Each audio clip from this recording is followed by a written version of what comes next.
Assalamualaikum warahmatullahi wabarakatuh. Baiklah, di sini saya Cindy Zulfa Ulayan, NIM F1 F1 18003. Nah, untuk materi ini saya akan menjelaskan pemahaman saya yaitu mengenai pengujian anti malaria secara in vitro. Jadi malaria merupakan suatu penyakit yang disebabkan oleh parasit Plasmodium yang ditularkan melalui gigitan nyamuk Anopheles betina yang infektif, di mana nyamuk ini biasanya itu menggigit manusia pada malam hari dan menjadi infektif dalam waktu 7-14 hari setelah parasit ini selesai berkembang biak dalam tubuh manusia. Siklus hidup parasit malaria, di mana ketika nyamuk Anopheles betina menghisap darah manusia, nyamuk akan mengeluarkan air liur. Nah, jika nyamuk terinfeksi Plasmodium, maka Plasmodium yang berada pada fase sporozoid ini akan ikut terbawa bersama dengan air liur dan akan masuk ke dalam tubuh manusia. Nah, sporozoid kemudian akan mengikuti aliran darah menuju ke hati dan menetap di dalam sel hati selama 3 hari. Nah, setelah 3 hari, sporozoid ini itu akan keluar dari organ hati dan membentuk merozoid. Merozoid selanjutnya akan menyerang dan akan memasuki sel darah merah. Nah, di dalam sel darah merah, merozoid ini itu mulai membesar sebagai sel trofozoid cincin. Nah, kemudian inti dari trofozoid ini itu akan membelah secara aksesual sehingga bisa membentuk fase baru yaitu skizogoni yang berisi beberapa inti. Nah, selanjutnya skizogoni ini akan membelah lagi dan menghasilkan merozoid. Merozoid kemudian memecahkan sel darah merah dan menyerang sel darah merah yang lain. Nah, proses pembiakan aseksual ini itu terus berulang. Ketika sel darah merah penderita ini pecah, maka dia itu bisa menyebabkan penderita mengalami demam dan juga menggigil. Saya ingin mengetahui bagaimana cara pengujian anti malaria secara in vitro sehingga bisa menemukan obat anti malaria untuk mencegah terjadinya penularan atau untuk mengobati pasien malaria. Pengujian anti malaria ini sebenarnya bisa dilakukan dengan banyak cara. Bisa dengan diagnostik klinik, yaitu berdasarkan gejala-gejala yang dirasakan oleh penderita seperti demam tinggi dan juga menggigil. Nah, selain itu juga bisa dideteksi melalui malaria plasma atau menggunakan kaca gelas dengan menggunakan mikroskop. Nah, di mana nanti di permukaan gelas itu akan dioleskan sampel darah dari orang yang diduga terinfeksi, kemudian nanti akan diamati di mikroskop. Nah, selain itu juga bisa dengan fluorens mikroskopi, di mana biasanya kalau metode ini itu biayanya cukup mahal.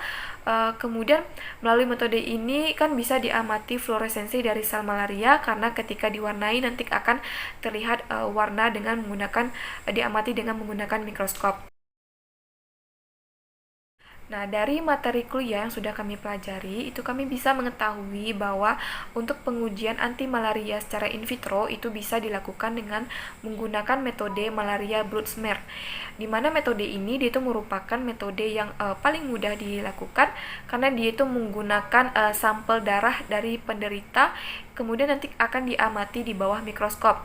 Nah, dari materi yang kami pelajari itu metodenya itu ada dua, yaitu ada yang thin film atau dia itu menggunakan lapisan darah yang tipis, kemudian ada juga yang thick film yaitu lapisan darahnya itu agak tebal.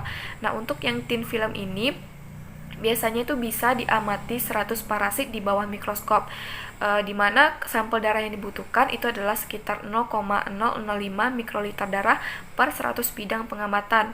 Nah, kelebihan dari metode thin film ini, dia itu bisa melihat jarak antara satu parasit dengan parasit lainnya, sehingga kita bisa mudah untuk menghitung parasit karena mereka terpisah dan tidak tertumpuk.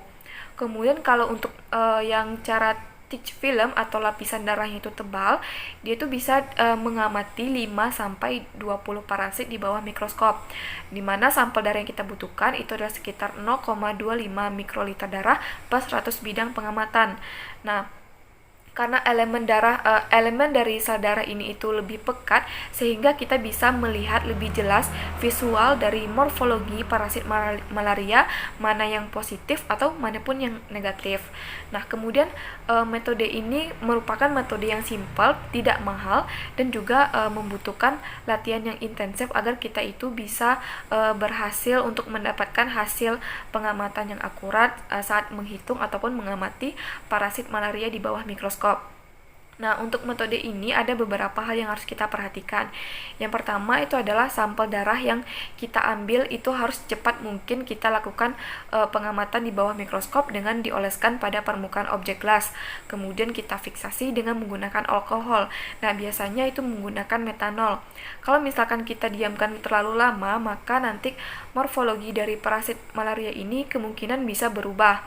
Kemudian kita harus hati-hati dalam proses fiksasi karena hal ini sangat berpengaruh terhadap hasil pengamatan, di mana satu gelas objek yang sudah kita oleskan darah itu hanya boleh difiksasi atau hanya boleh direndam satu kali dalam suatu wadah yang berisi metanol, dan itu tidak boleh diulang karena ditakutkan nanti kotoran itu bisa menempel dan bisa mempengaruhi hasil pengamatan.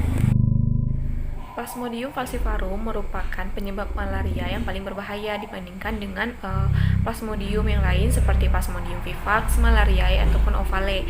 Nah, karena Plasmodium falciparum ini dia itu bisa kalau misalkan dia itu jumlahnya itu lebih dari 1% parasitismenya itu, maka dia itu bisa menyebabkan atau dia itu bisa menyerang pembuluh darah yang ada di otak sehingga dia itu bisa menyebabkan kematian.